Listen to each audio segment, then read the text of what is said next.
Sir ਤੁਹਾਡਾ ਨਾਮ ਤੇ ਇਹ ਪੰਪ ਕਿਹੜੀ ਜਗ੍ਹਾ ਤੇ? ਮੇਰਾ ਨਾਮ ਹੈ ਜੀ ਦੀਪਕ ਚੌਰਸੀਆ। ਇਹ ਪੰਪ ਹੈਗਾ ਆਪਣਾ ਗੋਂਦਾ ਰੋਡ ਅਲਾਵਲਪੁਰ। ਸਰ ਕੀ ਵਾਕਿਆ ਹੋਇਆ? ਰਾਤੀ 4 ਬੰਦੇ ਆਏ ਅਣਪਛਾਤੇ ਜੀ। ਆਉਂਦੇ ਪਹਿਲਾਂ ਉਹਨਾਂ ਸਾਡੇ ਬੰਦਿਆਂ ਦੇ ਜੇਬਾਂ 'ਚ ਪੈਸੇ ਕੱਢੇ ਆ।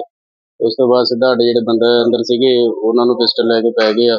ਉੱਥੋਂ ਗੱਲਾਂ ਗੁੱਲਾਂ ਸਾਰਾ ਖਾਲੀ ਕਰਵਾਇਆ ਸੀਗਾ। ਆਪਣਾ ਗਲੋਂ ਫੜ ਕੇ ਧੋਇਆ ਧਾਇਆ ਨਾ ਕੀਤਾ ਤੇ ਪੈਸਾ ਪੂਆ ਜਿਹੜਾ ਗੱਲੇ 'ਚ ਹੈਗੇ ਸੀ ਸਭ ਤੋੜ ਤਾੜ ਕੇ ਸਭ ਕੱਢ ਕੇ ਲੈ ਗਏ ਆ। ਉਸ ਤੋਂ ਬਾਅਦ ਉਹਨਾਂ ਨੇ ਜਦੋਂ ਫਾਇਰ ਕੀਤਾ ਉਦੋਂ ਅਸੀਂ ਵੀ ਜਵਾਬੀ ਫਾਇਰ ਦਿੱਤਾ ਉਹਨਾਂ ਨੂੰ ਤੇ ਇੱਕ ਦੇ ਬੰਦੇ ਤੇ ਗੋਲੀ ਲੱਗੀ ਹੈ। ਤੇ ਸਰ ਕਿੰਨੀ ਗੋਲੀ ਚੱਲੀ? ਗੋਲੀ ਇੱਕ ਉਹਨਾਂ ਵੱਲੋਂ ਚੱਲੀ ਹੈ, 2 ਮੇਰੇ ਵੱਲੋਂ ਚੱਲੀ ਹੈ ਜੀ। ਅੱਛਾ ਸਰ ਇੱਕ ਬੰਦੇ ਦਾ ਜ਼ਖਮੀ ਹੋਇਆ ਉਹਦਾ ਤੇ ਉਹ ਪਹਿਲਾਂ ਸਿਟੀ ਹਸਪੀਟਲ ਗਿਆ।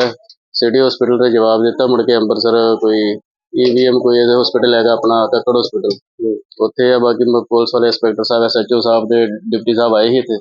ਉਹਨਾਂ ਨੇ ਪੂਰਾ ਜ਼ੋਰ ਲਾਇਆ ਆਪਣਾ ਜੀ। 7 ਬੰਦੇ ਟਰੇਸ ਕਰ ਲਏ ਉਹਨਾਂ ਨੇ। ਓਕੇ ਸਰ ਇਹ ਘਟਨਾਵਾਂ ਕਿੰਨੀਆਂ ਕੁ ਵੇਖਣ ਨੂੰ ਮਿਲਦੀਆਂ? ਘਟਨਾਵਾਂ ਤਾਂ ਵਾਧੂ ਵੇਖਣ ਨੂੰ ਮਿਲਦੀਆਂ ਜੀ, ਪਰ ਕੋਈ ਇਹਦਾ ਹੱਲ ਨਹੀਂ ਹੋ ਰਿਹਾ ਕੁਛ ਵੀ। ਹੋਣਾ ਚਾਹੀਦਾ ਪਰ ਉਹਨੂੰ ਕੁਛ ਹੈ ਨਹੀਂ ਜੀ। ਸਰਕਾਰਾਂ ਵੀ ਤੇ ਕੋਈ ਪੱਲੇ ਨਹੀਂ। ਨਸ਼ਾ ਬਹੁਤ ਵੱਧ ਗਿਆ, ਬੇਰੁਜ਼ਗਾਰੀ ਬਹੁਤ ਵੱਧ ਗਈ ਹੈ। ਪਰ ਜਿਹੜਾ ਨਸ਼ਾ ਬੰਦਾ ਉਹ ਤਾਂ ਅੱਜ ਵੀ ਮਰਿਆ ਕੱਲ ਵੀ ਮਰਿਆ। ਪਰ ਨੁਕਸਾਨ ਇਤਨਾ ਜ਼ਿਆਦਾ ਹੁੰਦਾ ਜੀ। ਆਪ ਤਾਂ ਇਹਨਾਂ ਨੇ ਮਰਨਾ ਪੈਂਦਾ, ਦੂਜੇ ਨੂੰ ਵੀ ਨਾਲੇ ਲੈ ਪੈਂਦੇ। ਬਹੁਤ ਜ਼ਿਆਦਾ ਨੁਕਸਾਨ ਹੋ ਰਿਹਾ। ਜਿਹੜੇ ਬੰਦੇ ਜਿਹੜੇ ਕਰਿੰਦੇ ਵੀ ਸਾਰੇ ਵੀ ਹੁਣ ਵਿੱਚੋਂ ਇਸ ਤਰ੍ਹਾਂ ਫਿਰ ਤਾਂ ਹੀ ਛੱਡ ਕੇ ਚਲ ਜਾਂਦੇ ਵੀ ਕੀ ਕਰਨਾ। 8-10 ਹਜ਼ਾਰ ਰੁਪਏ ਦੀ ਨੌਕਰੀ ਦੇ ਪਿੱਛੇ ਕੀ ਕੰਮ ਕਰਨਾ ਤੇ ਕੀ ਜਾ ਨਹੀਂ ਦੋ ਨਹੀਂ ਤੇ ਕੀ ਫਾਇਦਾ। ਡਰੇ ਹੋਏ ਨੇ? ਡਰੇ ਵੀ ਹੋਏ ਨੇ ਜੀ, ਪਰ ਮਾਹੌਲ ਵੀ ਬਹੁਤ ਖਰਾਬ ਹੈ। ਸਰਕਾਰ ਨੂੰ ਇਹਦੇ ਬਾਰੇ ਸੋਚਣਾ ਚਾਹੀਦਾ। ਪਰ ਬੰਦਕ ਬਣਾਇਆ ਗਿਆ ਅੰਦਰ? ਆਹੋ ਸਾਰਿਆਂ ਨੂੰ ਬੰਦਕ ਬਾਅਦ ਵਿੱਚ ਉਹਨਾਂ ਨੇ ਹੌਲੀ ਸਾਰਿਆਂ ਨੂੰ ਅੰਦਰ ਬਾੜ ਲਿਆ ਤੇ ਫਿਰ ਜਦੋਂ ਪੈਸੇ ਦੀ ਮੰਗ ਕੀਤੀ ਮੈਂ ਉਹਦੇ ਗੱਲੇ ਦੀ ਚਾਬੀ ਮੰਗੀ ਉਹਨਾਂ ਨੇ ਤੇ ਮੈਂ ਵੀ ਐਵੇਂ ਕੋਈ ਨੁਕਸਾਨ ਹੋ ਬੱਚਿਆਂ ਦਾ ਕੋਈ ਚੱਕਰ ਨਹੀਂ, ਉਹ ਫਾਇਦਾ ਨਹੀਂ ਕੋਈ।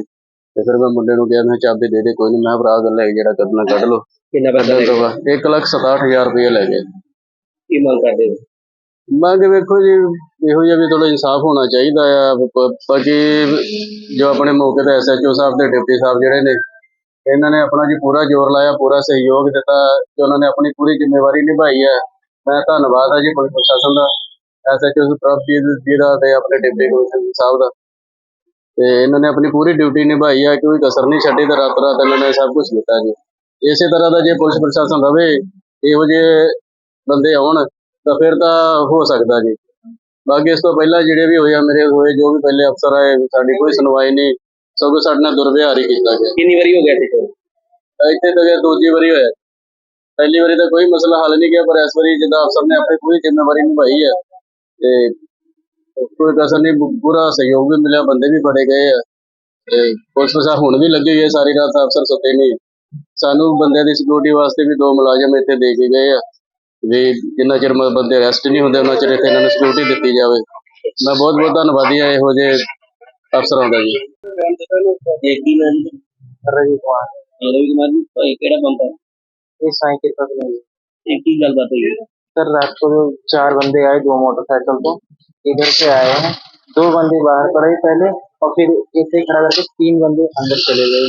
इसमें पिस्टल ला के तो जाने लगे। ये किस तरह पहले इकट्ठे आए थे या इकट्ठे आए थे? नहीं इकट्ठे ही सारे आए हैं। बाहरों खो के तुरंत ही अंदर पहुंच गए। हाँ जी रिवॉल्वर ही लाते। गोलियां भी चलाई उन्होंने? हाँ जी गोली भी चली उधर से गए। की मांग करते जी पड़े जाने चाहिए? जी हाँ जी पड़े गए। सर एक खडूर साहब रोड पर एक पंप आ, उस पंप के हाथ लुटेरिया वालों उसको निशाना बनाया गया। सर की मामला सर? ਇਸ ਸੰਬੰਧੀ ਸਾਨੂੰ ਇੰਟੀਮੇਸ਼ਨ ਆਈ ਸੀ ਜਿਹਦੇ ਵਿੱਚ ਪਹਿਲਾਂ ਡਿਊਟੀ ਆਫੀਸਰ ਅਤੇ ਮੈਂ ਅਸੀਂ ਮੌਕੇ ਤੇ ਗਏ ਹਾਂ, ਜਿਹਨੂੰ ਜਾ ਕੇ ਅਸੀਂ ਮੌਕੇ ਤੇ CCTV ਵਗੈਰਾ ਚੈੱਕ ਕਰਕੇ ਦੇਖਿਆ ਗਿਆ ਕਿ ਜਿਹੜੇ ਉਹਦੇ ਉੱਥੇ ਜਿਹੜੀ ਇਹ ਲੁੱਟ ਕਰਨ ਦੀ ਨੀਅਤ ਨਾਲ ਆਏ ਸੀ, ਜਿਹਦੇ ਸੰਬੰਧੀ ਆਪਣਾ ਅਸੀਂ FIR ਦਰਜ ਕਰ ਦਿੱਤੀ ਹੈ ਤੇ ਫਰਦਰ ਜਿਹੜੇ ਹੈਗੇ ਆ ਇਹ ਬੰਦਿਆਂ ਦੀ ਭਾਲ ਜਾਰੀ ਹੈ।